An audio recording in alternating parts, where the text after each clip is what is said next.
Muy buenas noches, bienvenidos a Punto de Giro, programa de opinión y análisis de Telemedellín. Aquí tratamos temas de importancia, de trascendencia, temas con un enorme impacto social. Y hoy hablaremos de uno bien importante, hablaremos de cómo Medellín descontamina su río. Algo que tiene que ver, sin duda, con todos los habitantes del Valle de Aburrá. Y justamente en las últimas horas fue inaugurada una de las plantas de descontaminación, justamente una de las plantas de tratamiento de aguas residuales más moderna de América Latina. Está ubicada en el municipio de Bello y no solo va a servir para el saneamiento del río Medellín, sino también para colaborar, para contribuir con el saneamiento de otros ríos de Colombia. Vale la pena señalar que la planta va a ser operada por el consorcio Aguas de Aburrá hasta el mes de octubre y luego pasará a ser operada por Aguas Nacionales, una filial de EPM. Esta es la nota.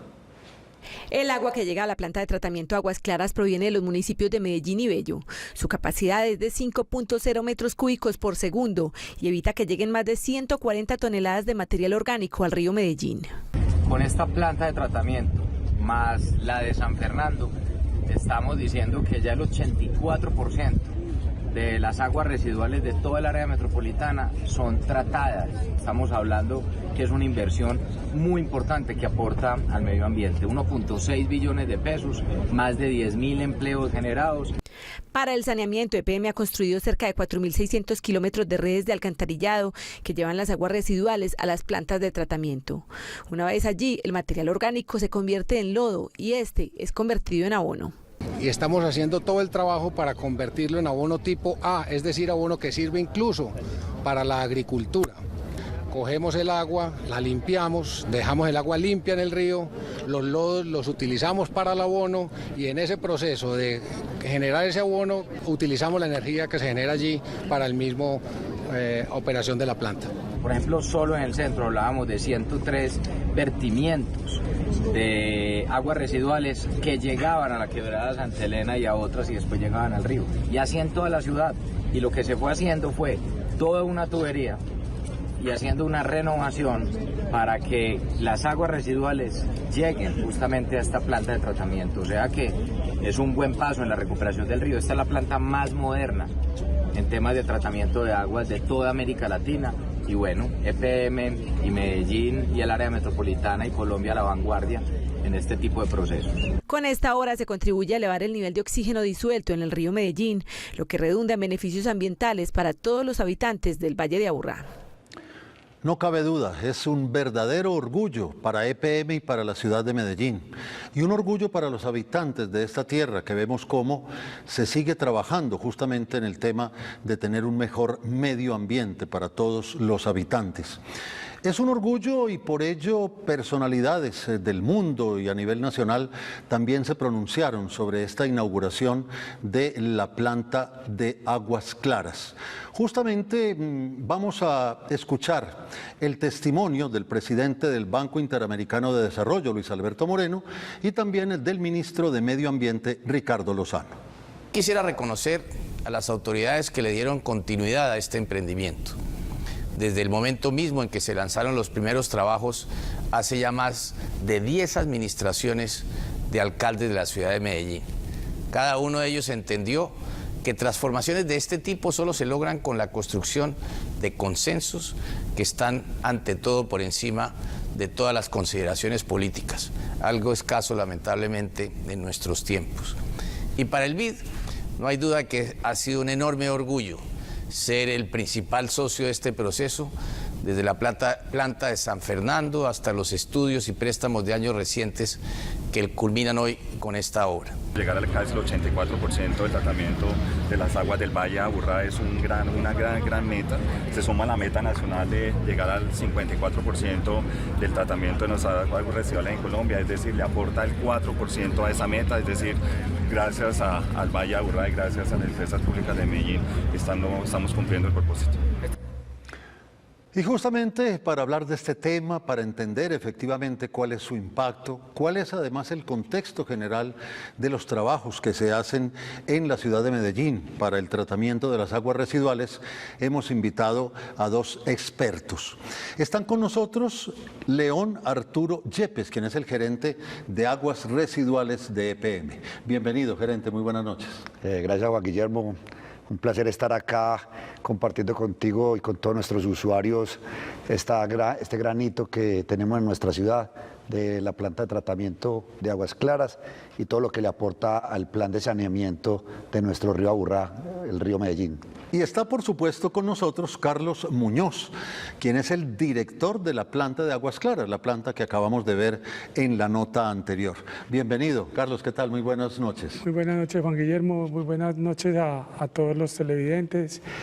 Como dice León, estamos muy orgullosos de haber logrado este hito de entrar en operación la planta de aguas claras, la cual realmente lo que genera es un río Medellín o río Aburrá, como se llama normalmente, que es un río totalmente saneado y contribuye al saneamiento pues, del Valle de Aburrá. Ya vamos a entrar en detalle justamente sobre ese particular.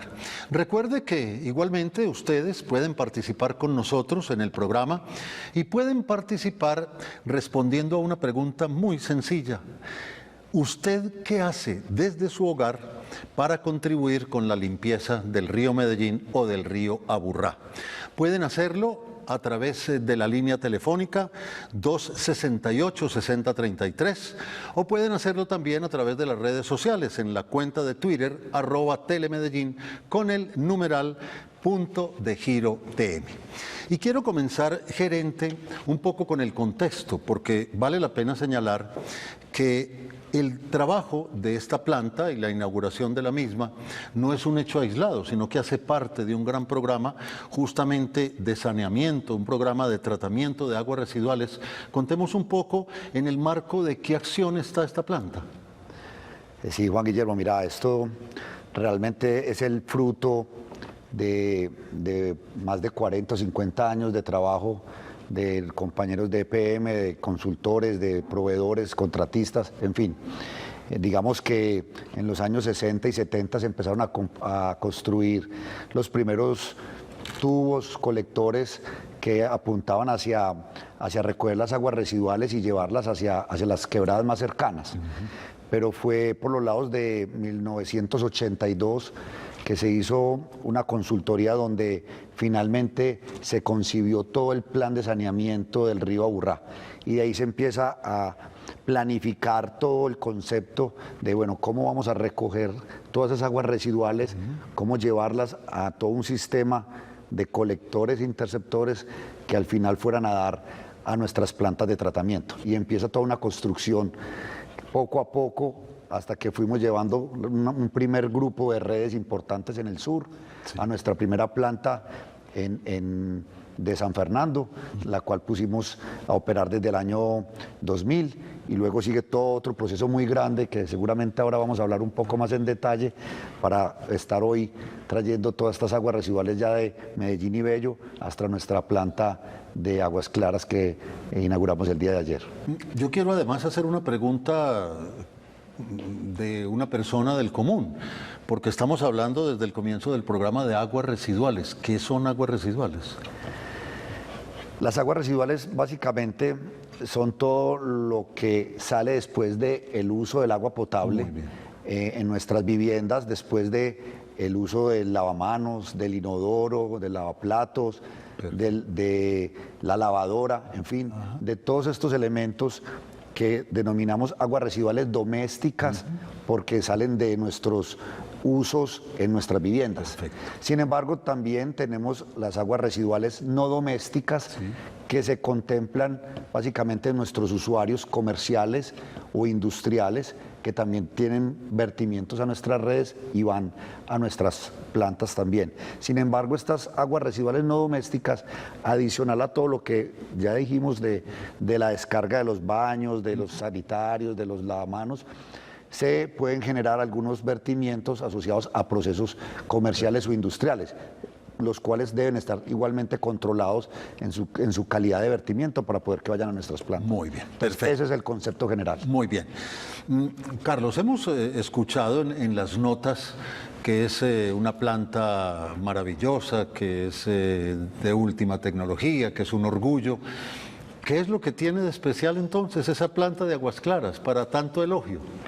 A ver, Juan Guillermo, pues la planta Aguas Claras realmente tiene una tecnología de punta, aunque pues realmente el tratamiento de aguas residuales tiene muchos años, o sea, realmente no es algo muy nuevo en el mundo, pero la planta Aguas Claras sí tiene la mejor tecnología, o sea, los equipos son los más sofisticados, tratamos de escoger los mejores proveedores del mundo y tiene todos los procesos desde la parte preliminar, primaria y secundaria. Entonces, hay plantas que son solo de tratamiento preliminar, hay plantas que solo son hasta primario y hay plantas que solo son hasta secundaria.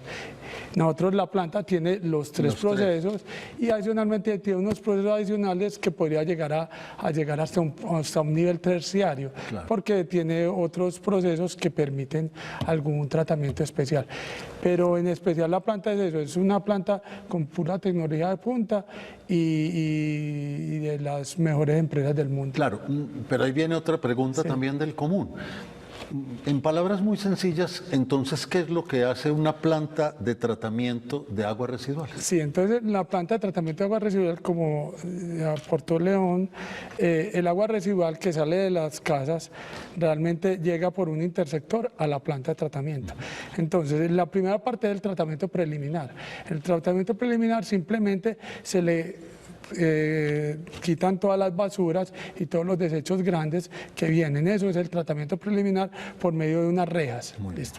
Ya después de que ya se quitó toda esa basura, seguimos en el mismo tratamiento preliminar a quitarle las arenas, o sea, le sacamos todas las arenas por unos desarenadores donde la arena se asienta y simplemente el agua ya sale sin las arenas. Luego de esto, ya de quitarle todos los sólidos suspendidos pues, en el agua, pasamos al tratamiento primario. El tratamiento primario, pues ya se quitaron elementos gruesos y ya quedan unos elementos mucho más pequeños, que es como un lodo, o sea, arena de mucho más pequeño tamaño. Y entonces está por un proceso de recorrido lento, por una especie de tanques con unos laberintos, el lodo empieza a adquirir peso y se va hacia el fondo y ya con base en eso pasamos, ya hicimos toda la remoción mecánica. Mecánica es que no tenemos ningún tipo de intervención diferente a la gravedad del agua, pues del peso de los elementos. Entonces ya sí queda la parte secundaria. En la parte secundaria lo que tenemos que hacer es sacarle al agua lo que está disuelto en el agua, lo que no. Entonces, en ese sentido tenemos que utilizar un mecanismo, pues un medio biológico. Biológico es que unos microorganismos que se alimentan de materia orgánica empiezan a comerse esa materia orgánica, para lo cual requiere una oxigenación. Nosotros le tenemos que inyectar mucho oxígeno a esos tanques para que ellos tengan cómo respirar y empiezan a comer. Cuando ellos comen, empiezan a engordarse, pues hablando pues de una manera muy sencilla, cuando usted engorda empieza a adquirir peso y también se va hacia el suelo. Entonces ya pasa a un sedimentario secundario, que es el final, donde realmente todo lo que adquiere peso se va para el fondo, es el lodo que sale, y por encima ya sale el agua totalmente clarificada. Estamos viendo, de hecho, algunas imágenes justamente de ese proceso que ya pues hemos entendido. Pero es muy importante, gerente, contar con qué fin se hace ese proceso, es decir, cuál es realmente el beneficio de un proceso de esa naturaleza. Mira, Juan, yo creo que el fin como tal es volverle a entregar el agua en condiciones mucho más aceptables desde lo ambiental a nuestro río. Muy bien. Digamos que el concepto macro y de economía circular que es tan de moda ahora, finalmente nosotros traemos desde nuestras cuencas cercanas el agua para que todos nosotros la usemos como parte pues vital de nuestro bienestar, pues para los alimentos, para bañarnos, para todo esto. Esa agua la traemos en unas condiciones muy adecuadas, pues las tratamos para ser potables, pero al usarlas finalmente se contaminan y lo que hacemos con todo este proceso y en especial con la planta es descontaminarla y entregarla al río en unas condiciones ya adecuadas desde el punto de vista ambiental, dándole vida nuevamente al río. Un tema de sostenibilidad. Un tema completamente de sostenibilidad. Ese es nuestro gran propósito fundamental como tal. Obviamente se enmarcan dentro de todo este propósito una cantidad de elementos sociales que le empiezan a apostar al proyecto, como digamos, imaginémonos el río Medellín si no estuviera en estas condiciones, sino si fuera contaminado, pues la ciclovía no sería tan agradable, no, pues y por el metro no sería tan agradable, todo el eje articulador que tenemos ya hoy, que se está propiciando el desarrollo alrededor del río, seguramente no se podría dar. Entonces son condiciones que se van generando con ese gran propósito complementario de al tener lo ambiental funcionando para nuestro sector y para nuestra ciudad. Pues hombre, y es realmente la conciencia que todos deberíamos tener, usar las cosas pero devolverlas en las mejores condiciones posibles. Tenemos una llamada, don Samuel Giraldo nos llama de Guayabal, bienvenido, muy buenas noches. Muy buenas noches, ¿cómo están? Muy bien, adelante. A felicitarlos por el maravilloso programa, pero ese programa pues me tiene a mí ya con la cabeza puesta no sé dónde, porque yo me pregunto, digo, pero si las aguas residuales, como lo acabo de decir el gerente de aguas, son las aguas residuales que salen de nuestros hogares, esas aguas por lo regular van a un caño donde viene el caño mayor que recibe las otras aguas, y esas aguas van al río, por decir algo, las quebradas que vemos que desbordan al río, allá caen todas las aguas residuales. Entonces, si estas aguas residuales son las que van a purificar, ¿cómo hacen estas aguas para llegar a la planta si supuestamente van todas a caer al río? Buenísima, buenísima la pregunta, don Samuel, muchísimas gracias. Gerente. Sí, muchas gracias a don Samuel. Sin duda es un concepto que es muy importante explicarles pues a todos nuestros usuarios y televidentes. Digamos que nuestro programa de saneamiento lo que contempla es que construyamos las redes en nuestros barrios para recoger esas aguas.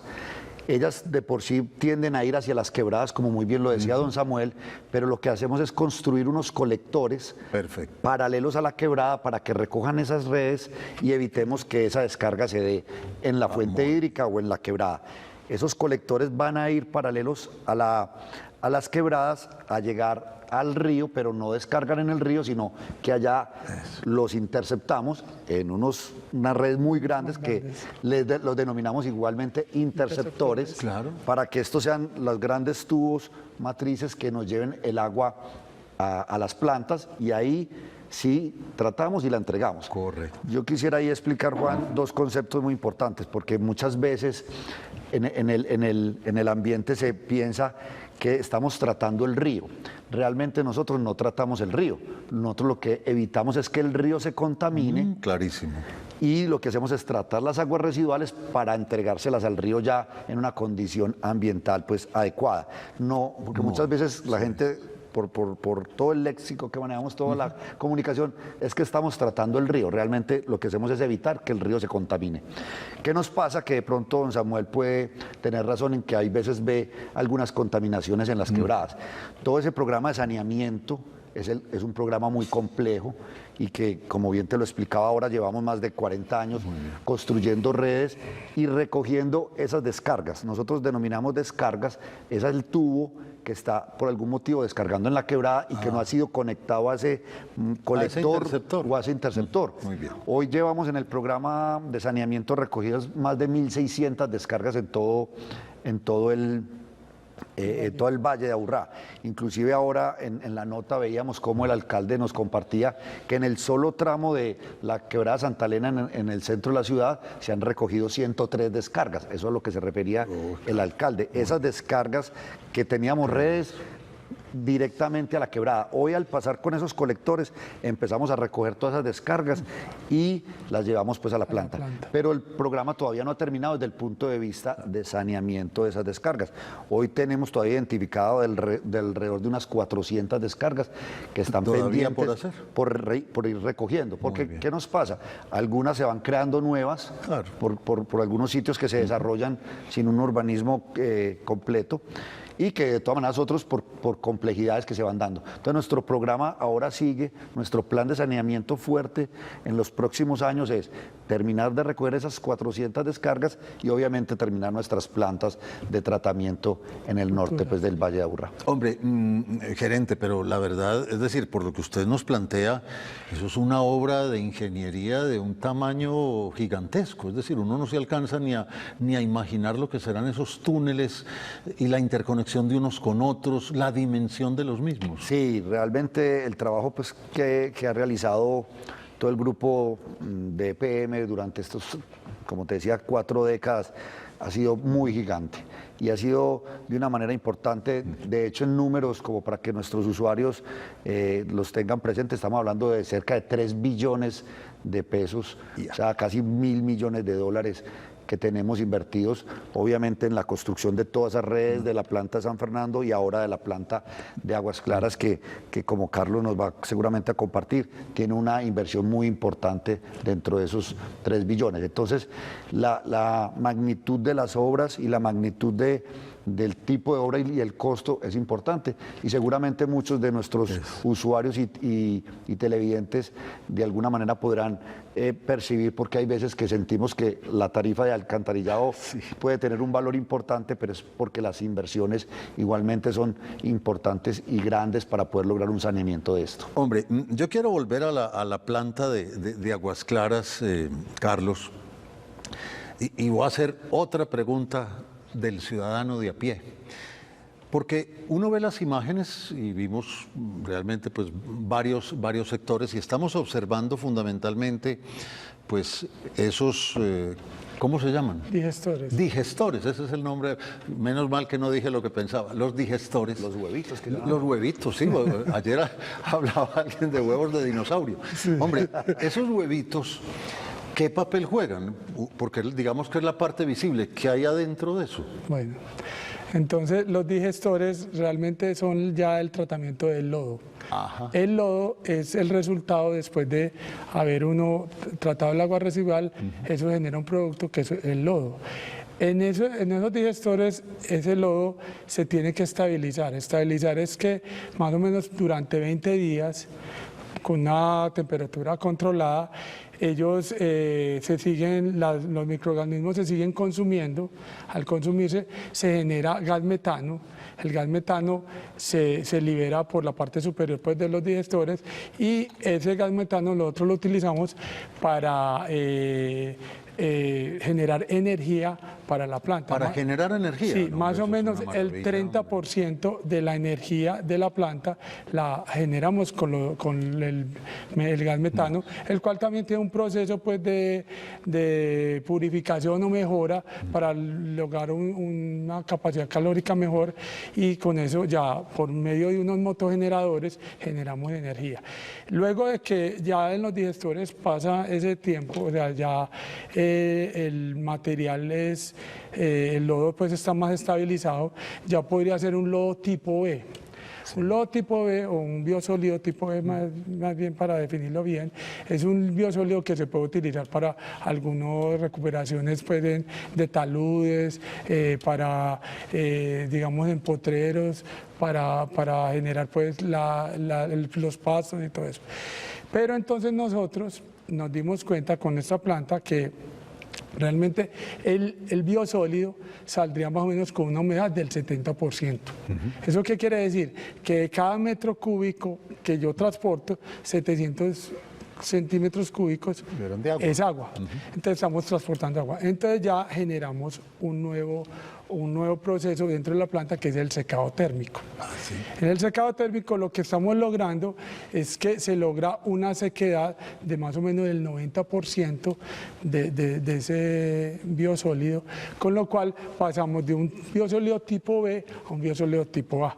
¿Por qué es un tipo A? Porque realmente eso se genera por una alta temperatura, más o menos 130 grados, donde ya se matan casi todos los patógenos que tienen ese material, y con lo cual este material pues ya pasa del tipo A, o sea, ya puede ser para compostaje, para recuperación de suelos, para agricultura. Hombre, pero... y adicionalmente ya no estamos transportando agua. Porque estamos transportando ya un material mucho más pues seco y con unas ventajas grandísimas. No, pues ya hemos entendido Juan Guillermo, si me por qué el orgullo de una planta de esa naturaleza. Vamos a ir en unos segunditos con una nueva llamada, gerente. Bien pueda. No, solo como para complementar un poco lo que Carlos nos explica, que me parece muy importante para nuestros usuarios. Y es, en la planta hoy tenemos, y ayer nuestro gerente nos lo hacía resaltar muy bien, tenemos 3 grandes productos. Obviamente el primero, el que ya hemos hablado de una manera importante, que es entregar el agua en esa condición ambiental. Un segundo producto, ese biosólido seco que menciona Carlos, que hoy ya nos está permitiendo hacer todavía mucho más esa economía circular al poderlo llevar a sitios donde van a ser utilizados para la agricultura o para muchas otras cosas. Y el tercero, el elemento pues fundamental de ser autogeneradores pues de la energía. Entonces son esos 3 elementos, pero que al final, y me atrevo a las palabras de nuestro gerente ayer, hay hasta un cuarto, que es nuestra UVA, nuestra unidad de vida articulada que tenemos en el parque, y que seguramente ahora podemos hablar mucho más, que tiene esa connotación social para toda nuestra ciudad alrededor. De ese tema, por supuesto, que vamos a hablar, pero vamos a escuchar otra oyente con una inquietud, Fabiola Pérez, de Conquistadores. Fabiola, bienvenida, buenas noches. Sí, buenas noches. ¿Cómo ha estado? Muy bien, ¿y ustedes? Muy bien, adelante. Excelente programa están haciendo ustedes. Muchas gracias. Les quiero preguntar, por ejemplo, un edificio que tiene, por decir, 13, 14 años, ¿cada cuánto se tiene que hacer el mantenimiento de las cajas de las aguas negras? Muy bien, una pregunta muy puntual y muy precisa, y que responde un poco a la inquietud que decíamos al comienzo, y es, hombre, uno desde su hogar, desde su casa, desde su comportamiento cotidiano, ¿cómo puede aportar y contribuir con la descontaminación o la limpieza del río, gerente? Bueno, para doña Fabiola, pues igualmente muchas gracias por comunicarse con nosotros. En este caso, digamos que no hay una periodicidad establecida como tal de decir cada 6 meses, cada año. Yo creo que lo importante en este caso es que las personas que hacen los recorridos en los edificios de la parte administrativa puedan estar haciendo un sondeo y mirando las cajas, el estado y la posible obstrucción que tuviese o que se estuviese generando para dar una limpieza adecuada. Digamos que esto es un concepto muy hidráulico, pero que también depende mucho de la parte que usted nos hace resaltar de la cotidianidad de la gente en el uso de los vertimientos. Entonces, digamos que la parte de limpieza de las cajas finalmente depende mucho del uso, y es mejor estar monitoreando para hacerle pues una limpieza preventiva en tal caso y evitar obstrucciones. Creo que el elemento fundamental para que cada uno de nosotros aporte en ese concepto es la calidad de los vertimientos.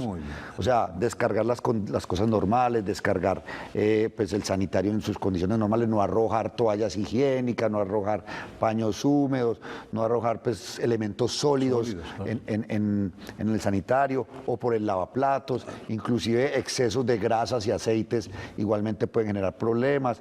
En fin, una cantidad de elementos sólidos que son los que terminan obstruyendo o las cajas internas de los edificios o las redes nuestras, incluso pues generando a veces inconvenientes en nuestras plantas de tratamiento para poder hacer un trabajo correcto pues de la infraestructura pues como está diseñada. Supremamente claro. Vamos a ir a unos mensajes institucionales y regresaremos aquí en Punto de Giro para seguir hablando de cómo Medellín descontamina su río.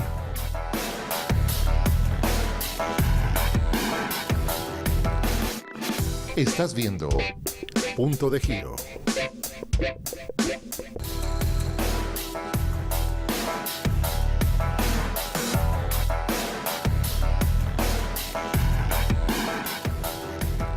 Continuamos en Punto de Giro, programa de opinión y análisis de Telemedellín. Hoy analizando cómo la ciudad, cómo EPM está descontaminando nuestro río. Recuerda que ustedes pueden participar con nosotros. La idea es tener algunas respuestas a la inquietud de qué hacemos desde nuestros hogares para contribuir con la limpieza del río Aburrá o del río Medellín. Pueden hacerlo a través de la línea telefónica 268-6033 o hacerlo a través de la cuenta de Twitter @telemedellín con el hashtag #PuntoDeGiroTM. Carlos, hemos hablado de ese lodo que ya decimos, después del proceso de secado, se vuelve un elemento importante y, para muchas actividades.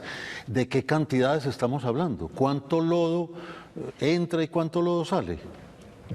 Juan Guillermo, pues realmente la planta de Aguas Claras se producirán 300 toneladas diarias de lodo.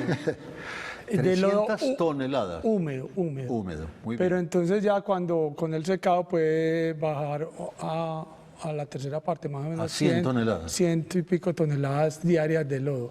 Adicionalmente, pues de biosólido seco. Adicionalmente, en la planta de Aguas Claras se va a secar el lodo que viene de la planta San Fernando. O sea, de 90 toneladas que vienen de San Fernando. Más 100 de aquí, sería casi. No, 90 húmedas. Más 300, son casi, húmedas, son casi 400 toneladas diarias que se secarían para generar más o menos 160, 170 toneladas diarias de lodo seco. Oiga, ¿y hay mercado para esas toneladas? En este momento hay mercado para eso. Realmente, adicionalmente, este material también puede ser utilizado como combustible, digamos, para las cementeras o pues porque tiene un poder calórico que permite eso. Entonces, esa es la tarea nuestra. La tarea nuestra es encontrarle destino a eso. Y ahí está León, esa es la tarea de León. Es parte de la tarea, pero sí, Juan Guillermo, mira, yo creo que hay un punto muy importante, porque cuando uno empieza a hablar de números como 400 toneladas diarias, la cabeza se le empieza como un poco a enredar y el transporte eso.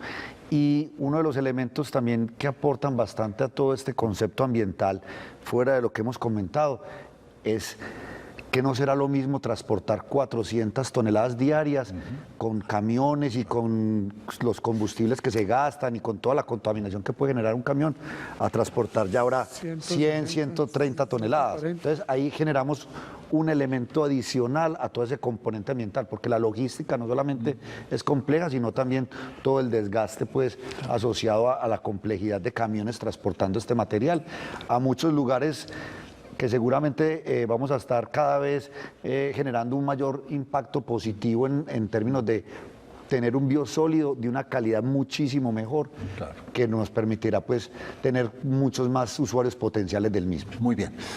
Gerente, yo no puedo dejar que termine el programa sin que hablemos de ese panorama macro que tocamos al comienzo, es decir, la planta de tratamiento de aguas residuales de Aguas Claras es una actividad más, pero de muchas actividades. Y vale la pena señalar, por ejemplo, lo que se hizo con Centro Parrilla o lo que se hizo igualmente con otras cuencas en la ciudad. Contemos un poquito a grandes rasgos. Sí, realmente en muchas oportunidades hay obras que no se alcanzan a dimensionar y a observar cómo podemos tener el disfrute de ahora de Aguas Claras. Y es toda esa construcción de unas redes que pues finalmente quedan enterradas y no las logramos percibir. Pero el programa de reposición y de modernización de las redes ha sido de un tamaño gigantesco. Como bien nos lo comparte Juan Guillermo, pues hicimos todo el proyecto de Centro Parrilla, construimos en solo aguas residuales cerca de 50 kilómetros de tubería en un alto porcentaje construida con tecnología sin zanja, o sea, pura tunelería, para que nuestros usuarios del centro de la ciudad no percibieran ese impacto pues tanto social como comercial. Pero también tenemos muchas otras inversiones de construcción de redes en otras cuencas. Ahora estamos muy fuerte en la Iguaná. Todos nuestros usuarios de todo ese sector de San Cristóbal han notado seguramente pues toda nuestra intervención. Estamos en el proceso de saneamiento de esa quebrada tan importante que tiene tantas descargas de las que les compartíamos ahora, que van a ser recogidas pues muy pronto y vamos a estar interviniendo. Y tenemos una cantidad de obras pues importantes. Pero para compartirte una globalidad de ese concepto de saneamiento adicionalmente, digamos que nuestros grandes proyectos son terminar esas construcciones de redes para seguir recogiendo las descargas, pero tenemos un proyecto muy importante y es la construcción del Interceptor Sur. Nuestro municipio de Caldas hoy está desconectado y está descargando al río Medellín. Entonces, lo que tenemos como gran proyecto, que ya empezó su construcción, es un interceptor, continuar con el interceptor, recoger todas esas aguas residuales de Caldas y conectarlas al interceptor que hoy tenemos, que va a San Fernando y que está por los lados de Ancón. Allá nos vamos a ir a conectar y esas aguas aguas residuales del municipio de Caldas ya van a poder ser también incluidas en el tratamiento del Valle de Aburrá. Y como también te decía ahora, pues el segundo componente importante, seguir con todo el saneamiento de las plantas del norte de Copacabana, Girardota y Barbosa. Claro, ese tema de Caldas demoraría mucho. Es una construcción muy importante, muy compleja. Claro. Pues todos conocemos toda la topografía que tiene la variante y tiene digamos, una infraestructura bien importante por construir.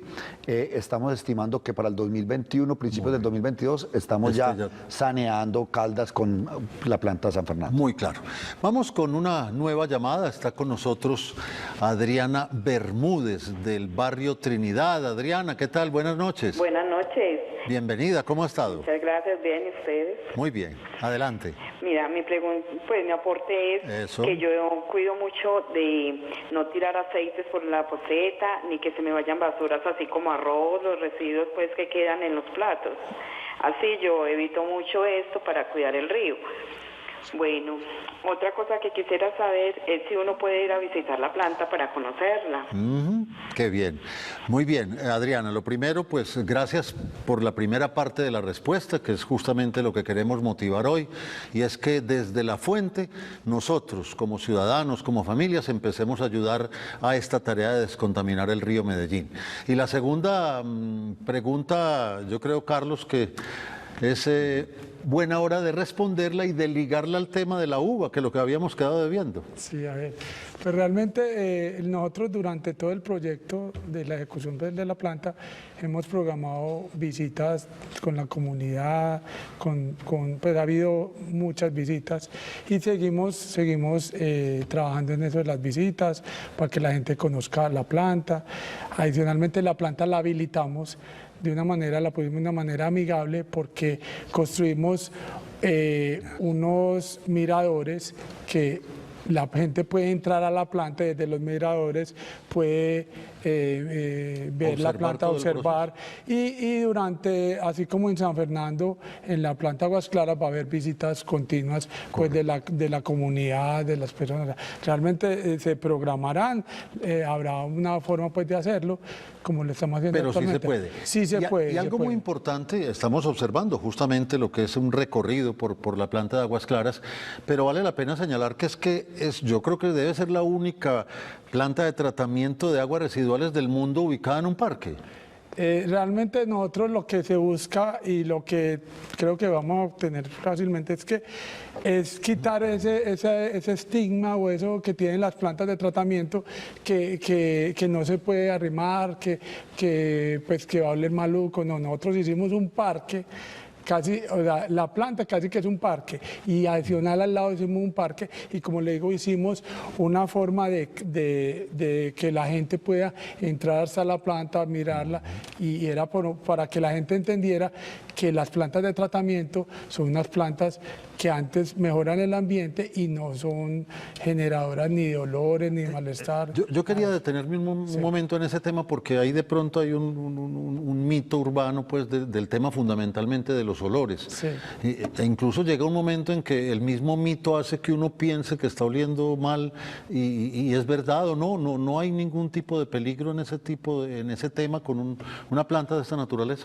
A ver, la planta de tratamiento, pues tanto San Fernando como Aguas Claras, son plantas que tienen un sistema de control de olores un sistema muy moderno, el cual es los sitios donde realmente se generan olores son sitios totalmente herméticos y cerrados, los cuales por extractores de aire se saca ese aire más oliente, se lleva a unos sitios, en Aguas Claras tenemos 2 sistemas de control de olores y en ese edificio simplemente por reacciones químicas se trata ese aire maloliente y se expulsa a la atmósfera totalmente tratado. Hay otros sitios que realmente la planta no requiere ser herméticos porque ya esos procesos no generan olores. Es claro que la planta como tal, pues por ser una planta de agua residual, al interior hay sitios que tienen olor, porque realmente tiene olor. Pero no para la comunidad. No, pero para la comunidad no. Nosotros hicimos, realmente se hicieron todos los estudios, se hicieron todos los diseños para garantizar que la planta tenga un buen control de olores y se evite. No obstante, pues en el periodo de estabilización de la planta y ahora en el periodo pues, de inicio de la operación, cuando detectamos algún tipo de olor, algún tipo de fuente, vamos, identificamos la fuente, estamos haciendo las debidas correcciones, estamos, a toda la comunidad le pedimos que nos informen cuando sienten olores, qué tipo de olores para nosotros poder llegar y buscar la fuente y hacer las correcciones que se requieren. Muy claro. Vamos a ir, sí, adelante. Disculpas, que me parece que es importante. Nosotros tenemos un sistema muy particular y es que nuestras plantas están en medio de la ciudad. Eso no es tan normal. Lo normal de las ciudades es que las plantas que hacen las afueras, nosotros por nuestra topografía las tenemos dentro de la ciudad. Y hoy San Fernando es una planta que es ejemplo de una planta dentro de toda la ciudad donde no tenemos problemas de olores. Entonces, seguramente ya en unos meses ya será lo mismo con Aguas Claras cuando termine toda su estabilización y operación. Y a eso se suma algo que usted nos planteaba hace un rato en otra pregunta y es que se evita además el mal olor del río. Entonces, realmente es un programa muy integral. Completamente. Muy bien. Vamos a ir a unos mensajes institucionales y regresaremos para la parte final y las conclusiones hoy en Punto de Giro, hablando de cómo Medellín descontamina su río.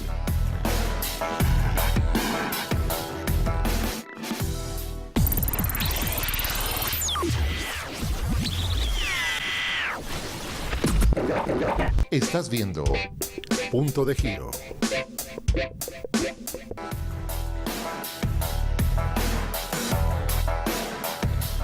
Este es Punto de Giro, programa de opinión y análisis de Telemedellín. Hoy sobre el tema de cómo la ciudad descontamina su río. Hay un tema fundamental, Carlos, que vale la pena señalar y es, si estamos hablando de cómo descontaminar el río, efectivamente, ¿qué parámetros estamos logrando con el agua cuando sale de todo este proceso? ¿En qué márgenes nos estamos moviendo? Sí, Juan. Realmente la normatividad exige que, digamos, el agua viene con una contaminación que se mide en DBO y en sólidos suspendidos, ¿cierto? Cuando llega el agua residual llega con esa contaminación. Entonces la normatividad exige que debemos sacar el agua residual con un mínimo de 70 miligramos, tanto de sólidos suspendidos como de DBO. Entonces, no importa cuánto llegue, si llega a 500, a nosotros nos toca, o 400 o 300, nos toca sacar mínimo a 70 miligramos. Sí.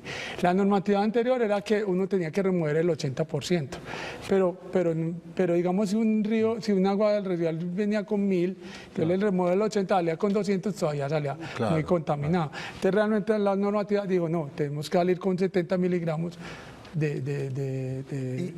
¿Y ese estándar, digamos, a nivel internacional está más o menos en los mismos parámetros? Sí, y adicional, pues sí, es un estándar, porque realmente, ¿qué pasa? Cuando el río, cuando yo ya descargo, en esa concentración, el mismo río, por la misma oxigenación, a los pocos kilómetros, ya ha depurado totalmente el agua. O sea, realmente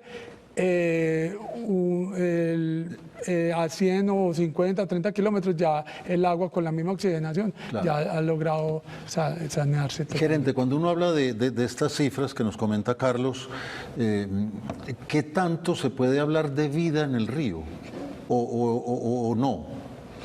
A ver, Juan Guillermo, mira, para que nuestros usuarios se den una idea un poco, en términos del oxígeno que hay en el agua, cuando estamos en el Alto de San Miguel, iniciando el nacimiento del río Medellín, pues digamos que estamos en los niveles máximos de oxígeno, que es por los lados de 8 miligramos por litro. De 8 miligramos por litro. Cuando se empieza a recorrer el río y que le llegaba esa contaminación, empieza a caer ese valor. Inclusive hemos tenido épocas donde en la parte más contaminada, que es, digamos que por los lados de la descarga de la Santa Elena y por la Iguaná, hemos llegado hasta valores de 1 miligramo por litro, donde prácticamente es... De 8 a 1. Es casi que está muerto y sin oxígeno el río, ¿cierto? ¿Cuál es nuestra expectativa? Que con todo el programa de saneamiento que estamos ahora y con la entrada de la planta de Aguas Claras, bregar a llegar a valores de 5 miligramos por litro, o sea, recuperar el río en esa parte hasta 5 miligramos por litro, que sería un número muy importante en términos de oxigenación. Digamos que ahí ya podría empezar a haber vida de microorganismos. No vamos a tener pues todavía peces ni nada de estas cosas para que nuestros usuarios no se ilusionen para ir a pescar, no. Muy bien. Pero sí vamos a tener eso. Igualmente, el río Medellín tiene una característica que es la canalización del río, ¿cierto? Esa canalización del río le genera tener unas corrientes y unas velocidades que igualmente serían o que no son tan favorables para poder tener vida en términos asociados de peces. Entonces hay una combinación de las dos cosas que finalmente se dan. ¿Por qué no logramos tener, pues obviamente, niveles de oxígeno mucho más grandes? Porque de todas maneras se siguen presentando muchas descargas, de todas maneras se siguen dando otras contaminaciones por fuera del concepto del agua residual. No solamente el agua residual es la que contamina el río, que le genera pues problemáticas de esto. Muy claro. Vamos a una última llamada esta noche. Don Humberto Mesa, del barrio San Javier. Don Humberto, ¿qué tal? Bienvenido. Juan Guillermo, buenas noches. Qué belleza de programa. Muchísimas gracias. Adelante. Bueno, para los dos funcionarios de EPM, la pregunta, número uno, son dos. ¿Cuántas quebradas son afluentes, por decir así, del río Medellín entre Caldas y Bello, muy bien, contando el oriente y el occidente? Muy bien. Y entendiendo que esas quebradas no reciben las aguas negras, sino que las aguas negras van por tubería especial. ¿Qué tan contaminadas están esas quebradas? Y las aguas lluvias, que me imagino que son las que alimentan parte de esas quebradas, ¿qué tan contaminadas están todas esas quebradas que podríamos decir que son afluentes del río Medellín, y cuántas quebradas bañan el río desde Caldas hasta Bello? Muchísimas gracias, don Humberto, gracias por la comunicación. Muy rápidamente, gerente o Carlos. Sí, para don Humberto, muchas gracias por su llamada y poderle compartir a nuestros usuarios. Nosotros tenemos nuestro sistema dividido en cuencas. Sí. Vemos que la cuenca es aquella área geográfica que permite la recolección de una cantidad de quebradas, pero que confluyen al río Medellín. Tenemos en este momento 56 cuencas, pero de las 56 cuencas, como bien le digo, son varias quebradas que las alimentan. Nosotros le hacemos control a 80 quebradas durante todo el proyecto de saneamiento del río Medellín. ¿Qué es la importancia de la pregunta de don Humberto? Hoy tenemos unas quebradas que están muy saneadas, que están muy limpias, y por eso es que hoy podemos tener parques lineales en nuestra ciudad, de ellas, ¿no? En varias de ellas, ¿cierto? Y que nuestros usuarios ya pueden disfrutar de tener los gimnasios públicos, de poder tener lugares para caminar, para montar en bicicleta, porque están completamente saneadas y tienen toda esa calidad esperada en la quebrada como tal. Sin embargo, también tenemos algunas otras quebradas que hoy todavía no tienen el saneamiento completo y que requieren todavía recolección de estas descargas que hemos conversado, pero que también requieren de unos procesos de recuperación de las quebradas en términos de basuras, que es otro tema que afecta muy fuertemente a la fuente hídrica y que pues que no depende del alcantarillado, sino ya de un concepto pues de aseo de la ciudad y que nos contaminan las quebradas de una manera significativa. Y por eso parte del programa también ha sido dedicado a la corresponsabilidad, a la manera como nosotros desde nuestros hogares tenemos que ayudar a este proceso de descontaminación del río Medellín. Realmente hemos quedado maravillados, hemos entendido por qué debemos sentirnos muy orgullosos de esta tarea que hace EPM, de plantas de esa naturaleza y de acciones de ingeniería de esa magnitud que definitivamente ubican a Medellín en el liderazgo en América Latina en este tipo de actividades. Muchísimas gracias a ustedes por venir, por explicarnos, por acompañarnos y a ustedes televidentes por estar siempre pendientes de Punto de Giro. Que tengan buena noche y continúen con la programación de Telemedellín.